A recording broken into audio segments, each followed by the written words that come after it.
Hello, Well, everyone. Welcome to Monday Mack. That's right. This is a show where we talk about music if we want to. John, there's some things that are happening. There is a big release that I'm really excited. I actually don't know if you know this song. no, I I've, don't I've been know. listening to it. I've been Is it listening to Lemon it. Twig's new album? I've been listening to it for a while. Um, it's called "Drinkin In Work" by the Mack Brothers. Mm. Yeah, this is it right here. Wow, what a beautiful album cover. Yeah, I know. It's not wonderful. Not just wonderful to see. Just something up there real nice. John is actually we use NBA lingo sometimes when we're communicating with our label heads. John's actually out for 1 to 2 weeks. Um, load management. Yeah. So I um wasn't in the bubble. I was out with my life. And then I caught a case of the COVID. And now I felt really good earlier today. And then all of a sudden I just got hit with fucking like uh fever. Not even fever. I don't even know. It's like a half a fever because I'm not like burning up. But You have I a got temp. hit with something out of nowhere. You have a thermostat or a thermometer. I have a I don't have a thermometer, I don't think. You should go puff a thermometer. Yeah. I would say I'm probably at like 99.8 or something like that. 99.8. That could be a normal range for someone. They recently discovered that 98.2 isn't a standard across everyone. Some people have higher and lower resting body temperature. I'm definitely a little warmer. I know when I listen to our new song "Drinking and Work," my body temperature goes up by about 15 degrees Let's because I talk feel like about it, this 'cause this song's This shit hot. this isn't the podcast. This is the Monday Mac where we just talk about new releases. This week there was actually some good music released, but we're not going to talk about it. We're going to talk about our new single, Drinking and Work, inspired by true events. Real some well not the stories aren't really real, but the well, I guess I shouldn't give things away like that, but it's not it's based on true events. Drinking and Work. Matthew, when I first showed it to you, what was your thought? I When think I I first may showed have you the said demo. "yeehaw." Um, well, I guess because we were doing so much different country shit, I heard that and I was just like, "Oh, there needs to be more acoustic guitars." And the whole thing kind of went over my head the first time. And then because we put everything on like a shared drive, I listened to it again and I was like, "The fuck is this song?" Like Hmm. it wasn't even like a is this a good song or this is a good song or I was just like trying to figure it out for a while because I didn't know what you were Mhm. saying. Like I didn't know what the lyrics were. I just knew "Drinking and Work." But then when I got to know the lyric, I think that's the main charm behind the song is well, you have to know the lyrics. It's like one of those songs you have to learn every lyric and you have to sing all the lyrics. Well, It's an all-time drinking song. yeah, Like I think so. an all-time fun song and an all-time drinking song. I think it's like one of our happiest overall happiest songs. Well, when I first wrote it, it wasn't supposed to be in that vein. It was supposed to be it was more like a Rolling Stones kind of a song. Um, and then I hated the way my voice sounded. It sounded so serious for no reason. And Yeah. then with the joy that Country Woman brought me and all the songs that we were working with uh on this, in this phase of our careers, I thought to myself, this fits in way better with this than anything else that we're probably ever going to do. So I Great call. converted it.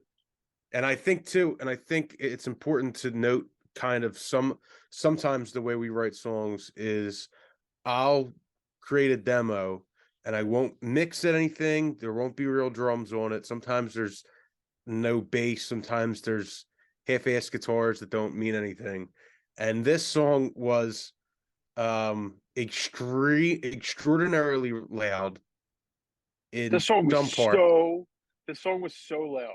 Only the guitars and the vocals were so loud, and everything else was so low. Matthew, I think at first you didn't even know there was keyboard in it. There was no No, I keys that didn't. I didn't. here. Um, John, it took me but forever to go let's through all do this and try to figure out how, like, what was actually going on.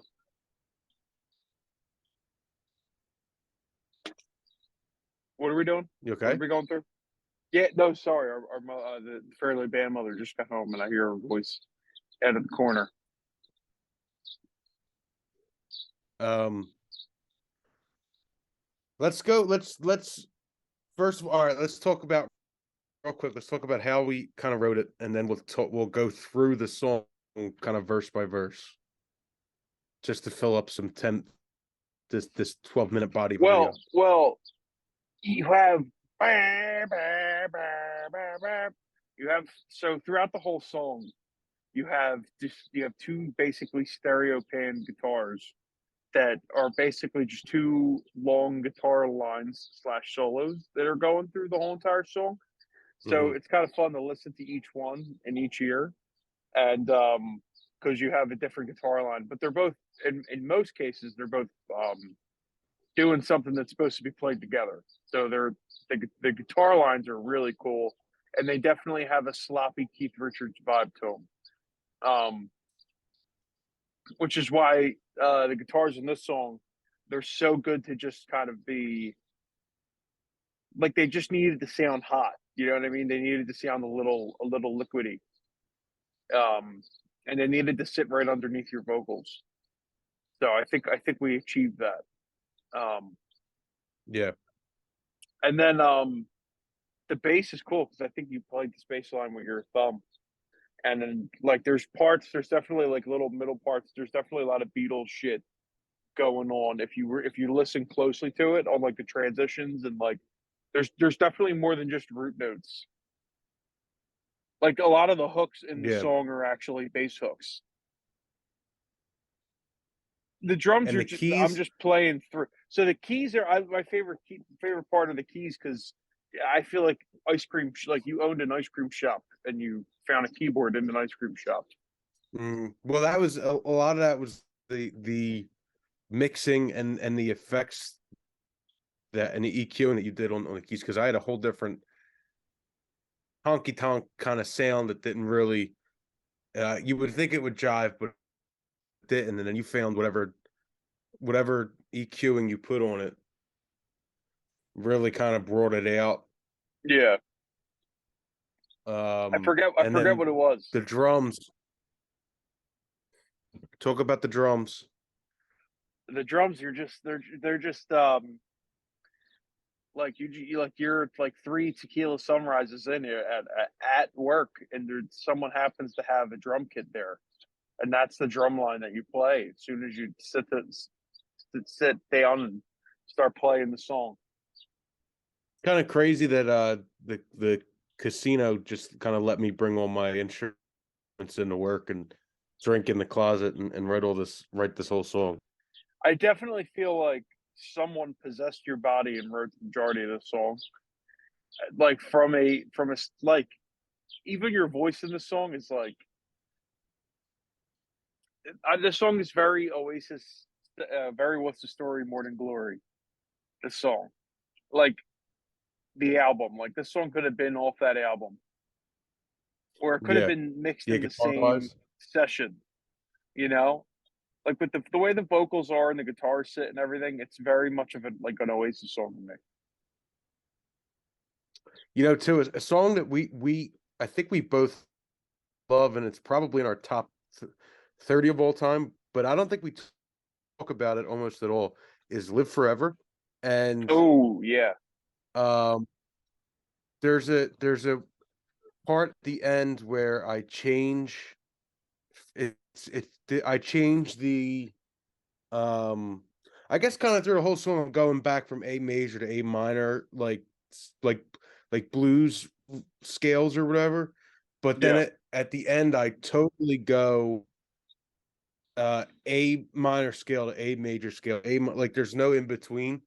And I kind of got that from Live Forever, how Live Forever it doesn't even like go between two different scales in the same key. It goes from like G major to A minor. But like I kind of got it was a similar idea, completely different kind of song, but similar idea.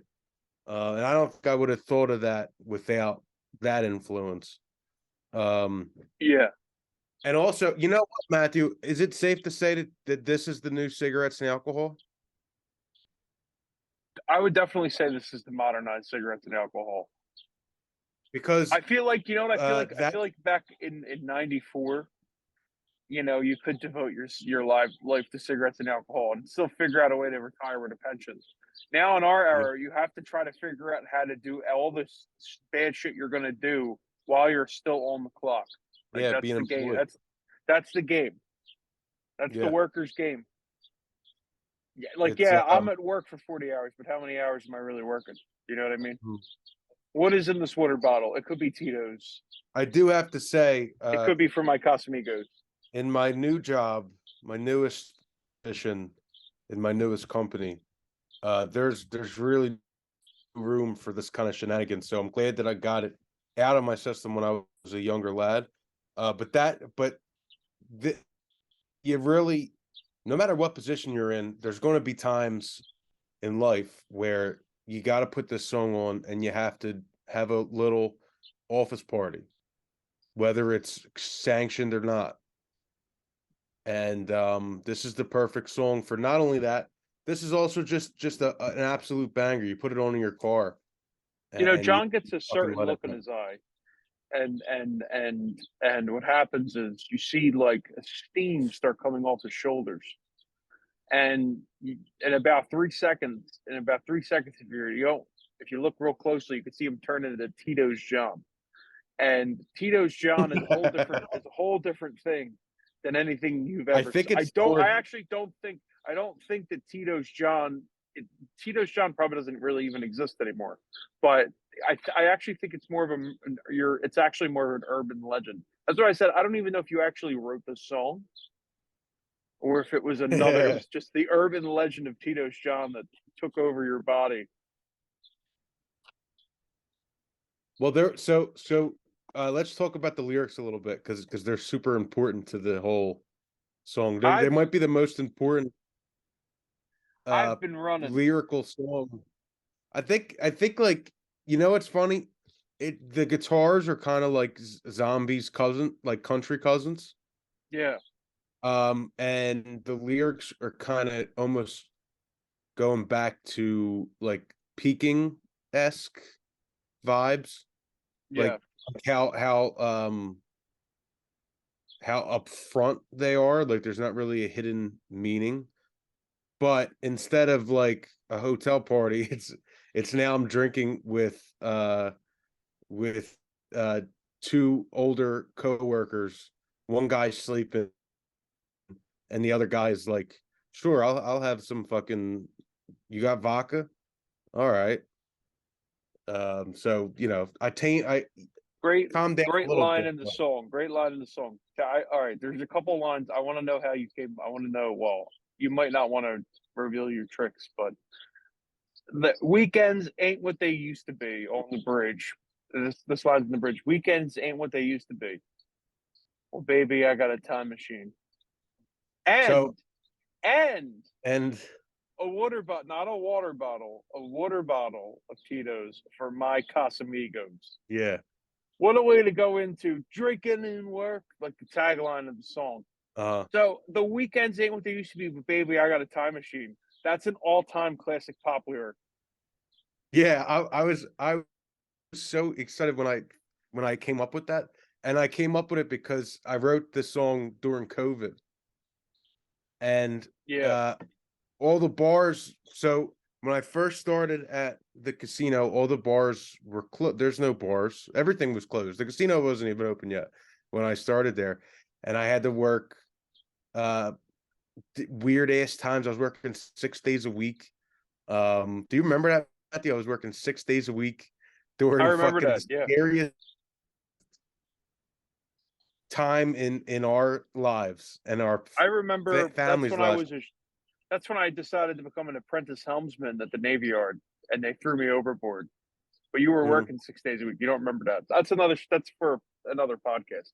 But it was This kind was of peak COVID. it Peak was kind of COVID. an imaginary because I was working on a Saturday, and it was kind of like an imaginary conversation with myself, like this water bottle haka is the time machine to bring me back when times were fun.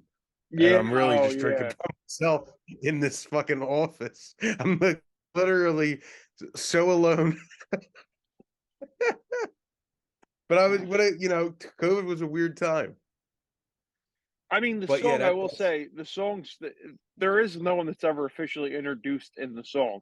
So if you actually read the lyrics, if you chart it, it works as a standalone story, like you're saying. Like this, these are just. It is just literally a conversation in someone's head the whole time. Like you can see yeah, it when you read it it because it really starts is. with "I've been running. I've been running from what I've got to do," and it's Mm, not anything new. It's just I think that's why I like the song so much. Is this is literally anytime anyone's wanted to get away with anything in work, this yeah. is the anthem for it, Uh-huh. which And is and totally universal. and so Tito's is obviously a vodka brand that friend of the podcast, Bert Kreischer, loves. He loves drinking. Bert Kreischer drinks and work more than anybody because he's kind of old on the clock and he's an alcoholic. But so like he's like synonymous with that brand. But there was also when I worked at Wells Fargo Center where I've famously got in trouble for drinking a couple times. Um, there was something called the Tito's Lounge, and there was that was like where all the rovers would get together and share drinks with each other while we were working. We you got like Matt. Sometimes Matthew, I'd work a double. I would you get like this hour and a half layover, and I would Yeah, literally because I was a supervisor, I would walk in under my jacket with a 40. I would just and I would go to the Tito's Lounge, and we'd go off camera, and me and this guy named Kevin. Hopefully, I'm not snitching on him. He still works there, I think. And we would hang out. We would drink a 40, and we'd watch TV in Tito's Lounge. So, Tito, I like the idea of Tito's, but gotta order a bottle of Tito's for my Casamigos. Casamigos, famous tequila. tequila line. George Clooney, friend of the pod. Um, just because Casamigos is the house of friends, Yeah, you know, that's what work is when you're drinking together. listen. Drinking and work is a magical song, and that's why we It really recommend. is. It's a Listen, crazy ride. it really is. To me, the song is definitely. It's like if you were going to create a concept album about all things that are related to this and adjacent to this, the same way the Arctic Monkeys kind of created a concept album, about going to the moon. This Yeah, fits in. This fits into you know kind of what we're trying to do perfectly. yeah. Listen to the song. And when you read the lyrics, can you read the lyrics? We should probably do that. No, I did that already. If it didn't upload, excuse me, if it didn't upload yet, it will. But when it comes to the lyrics in this song, they're all on point. All of them. They are all on point. Yeah, I'm really proud of this. Too many Um, hours are in this shift. I've got some leftover coquito from Christmas. The devil's water mhm. won't make you seasick. I love the line, let these fuckers pay for our picnic. What a great workers' rights line. This song's about Yeah, workers' rights, guys. Let's be real. It really is. It's the Yeah, workers' rights anthem. Let's be too real. many hours are in the shift. I got some leftover coquito from Christmas. Shout out to Ricardo Santiago from the The casino. coquito hookup. Yeah, he's my coquito hookup. I remember Uh, tasting that coquito. It was fucking it's good. delicious. I It got the was so pumpkin good. spice one, and I got the original. We gotta hit record. We gotta hit him up. Get some more coquito. I hope his first name's Ricardo. Could be anything. It could be anything. I'm I okay with don't know names what too. his fucking name is. You know what? Though, you remember what his face looks like. That's all that matters. I feel like the fact that I have like a grade one fever is like why I'm just kind Adding of to your blabbing about experience. this song. Well, Adding to like the experience. usually I don't think we go this deep when we release a song, but like I don't know, I feel like talking about it. I'm really proud of this, the way it came about, how we both worked on it, like in the later stages. Your notes to add the acoustic, your drums. The lyrics are fucking. I wrote the lyrics in my apartment. It was easy. You know what that? Well, you know what that means. It was easy. It means the song. That's why the song is so good because it was a natural. It's a natural song. It's not a forced song. Yeah. The song happened exactly when it was supposed to, and nothing got in the way of it, which is Mm-mm. the difficult thing to do with a song. Look, the fact that we we wrote a full album during COVID, most people were scratching their asses, and some people were really getting sick, and that's terrible, and some people died, and that's it's COVID's a horrible thing, but we actually like worked Put our head down. as hard as we ever did, and then some. And like We I'm went proud live every of week. everything we put out in the next, I guess, 2.5 years is all a product of us. Actually, it's actually what can be accomplished when you actually sit down in a room and you actually concentrate on music. And I'm really Yeah, proud of it. Yeah, it's concentrated. That's a nice word. Concentrated. yeah. Like our efforts were concentrated. But Drinkin In Work is a concentrated song that does not feel concentrated. It And you know feels what? very if the song feels like it's like it feels like you're drinking and work. It's like very loose. It's very relaxed. Yeah. Anyone that's worked odd jobs, especially, I mean, we're both in the security field. Anybody that's worked those kind of jobs and not at a high, not at the level that me and you were at, but like, you know, a 14, $15 an hour, you're working fucking the dumbest, you got to deal with the dumbest bullshit. And sometimes it's almost like a camaraderie thing when someone has a water bottle of Tito's and they go, "Hey, anybody want to swig?" Yeah, of course you do. It's fucking What is Saturday it? and we're stuck here. What is it? Oh, that this is it's water with lemon and lime Yeah. and lime too. That's why I have the label off. This is off label. You can't get this out of a spigot. And then you take a sip, and then you take a sip, and then you little tiny lightning bolts all along all the little hairs on your arms, and then you're electrified. That's what the Yeah. song definitely does to you. The song makes you feel like you're drinking in work. Yeah. It's really like It's an all time party anthem. This is a song you'll see like when you first get back to the house, the beginning of a house party, and everyone starts drinking their first drink. Like you know that all right, this is gonna be a great fucking night. yeah. It has that feeling. As soon as you put this song on, the song sounds like a great night. That's what the song sounds like. It I think wasn't supposed to happen. the Kraken gets released every time you speak. Fine. I think that's I Release the think I Kraken. I needed something that rhymed with release. Speak and release don't really rhyme perfectly, but that it fits incredibly It's a well. classic line. I think I think I felt like I think it's like I was like you ever been talked down to when you were drunk? a little bit. Like I feel like that was like kind of like almost like a snap at like a supervisor or something. That line? Like you feel like attacking them. I always thought it was like, "Damn, dude, your breath fucking smells, man. Release the Kraken, because the Kraken's the liquor." Uh I don't know what it means. It could mean that. Release the Kraken, man, you know? You got liquor breath, you got whiskey breath, or whatever. I think is Because Kraken is like Jack, yeah,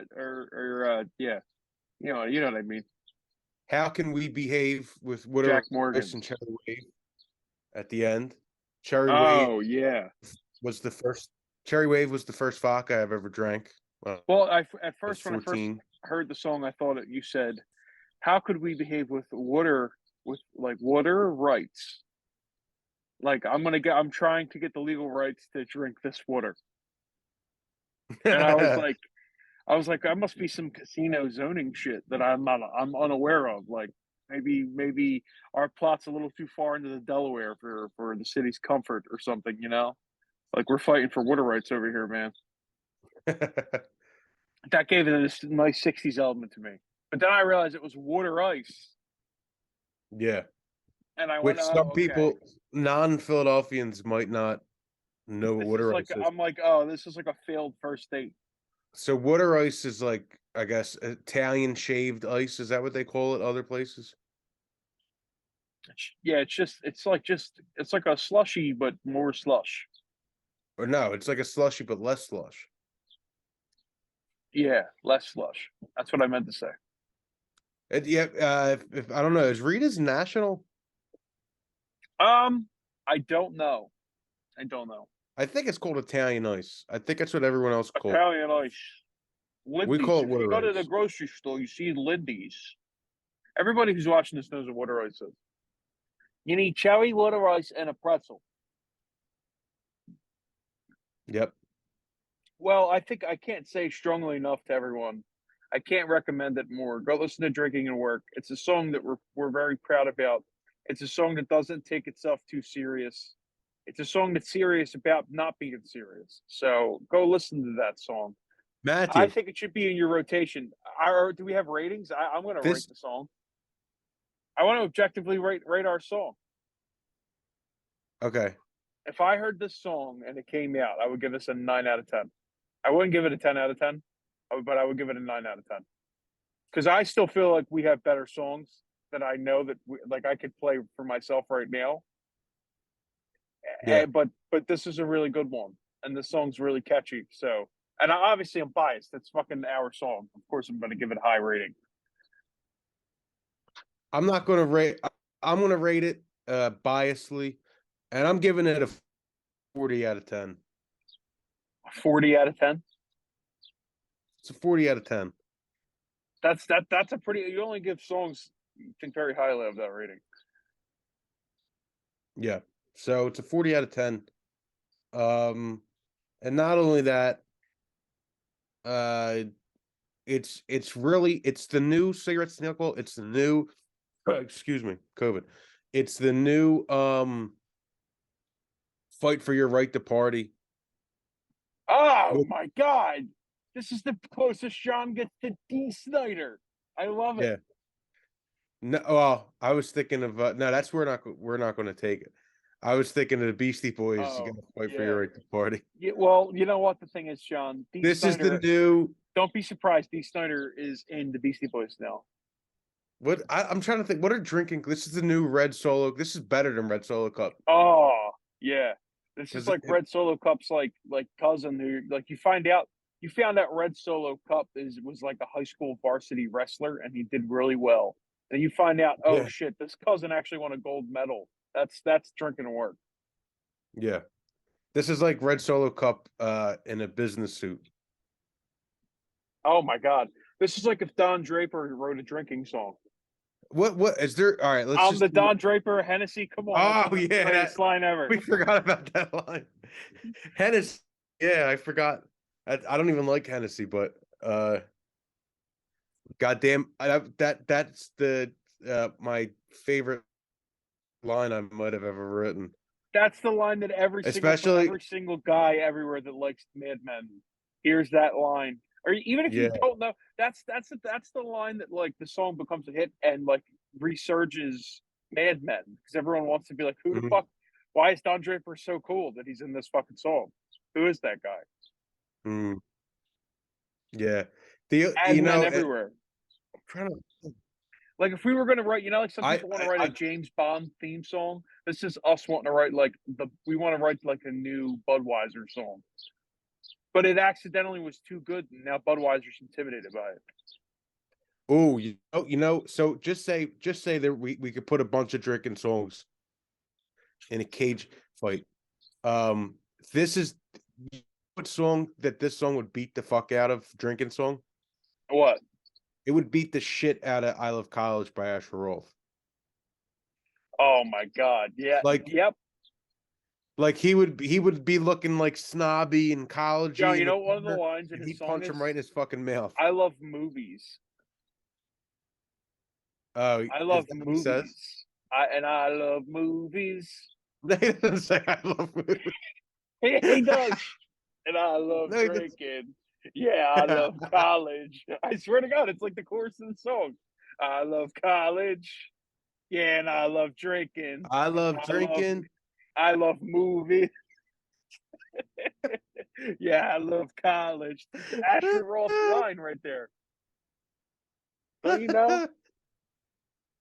He's all about college and movies, and he wrote that You know song what around drinking Scream. drinking and work is like if like the police raided a college party and the police were drunk and they Yeah, just it's stayed this. there. Yeah, it's what the cops listen to when they want to drink and work. I'm I looking can't up think "I of Love College" by Asher Roth. it's I love women, not movies. I didn't know if you were serious or not. It's right here. I love movie. Yeah, I love movies. He says, yep, Is there any more drinking songs that this is better than that I'm forgetting? all of them. Do you have a favorite drinking song? Um, it's like a shot and a beer. There's a couple of like drinking songs from the '70s that are pretty popular, and it's definitely better than all of them. Yeah. I Gotta Get Drunk by Willie Nelson comes to mind, which is a good song, but this is the new and improved version of that. Um, we already said Red Solo Cup. Well, If everyone, yeah, go listen to "Drinking and Work." It came out on Cinco de Mayo. It's so good. And check out, when you're listening to our songs, click the little three dots and go check out the song credits because you'll really find out there's some special friends that helped us hey, write all of these songs. hold on, John's time calling out. timeout. The connection's bad. Yeah, you're freezing up. You're robotic. So let me give this sign off. Give the preamble. Drinking and Work is out. It came out on Cinco de Mayo, which was May 3 days 5th. ago. 3 days ago. We're gonna have a video up eventually for it. Shout out to every liquor brand that I mentioned in it. Shout out to Live Casino and Wells Fargo Center for being the inspiration. Um, Oh, yeah. it's the best drinking song you'll ever listen to. At usually artists is already, unless you've listened to us, but um, It's you the know, best drinking song I it's ever the listened to. it's the best drinking song right now with under 1,000 listens. It's not even close. So pump this boy up. It's going to be summertime. This is the song of the summer, Matthew. We had a song of the summer last year. We have one this year. Now, Drinking and isn't that Work. ironic? Huh? Every summer, it just seems like we have the best songs. It never ends. We're killers. Drinking and Work. Drinking and Work. Um, don't be afraid to sneak a water bottle into your place of employment. You know what my favorite drink? Corona. Ah, the sun. I made a sun joke. Get it? Drinking and Work Well, out everyone, now. thank you for watching. Go listen to Drinking and Work.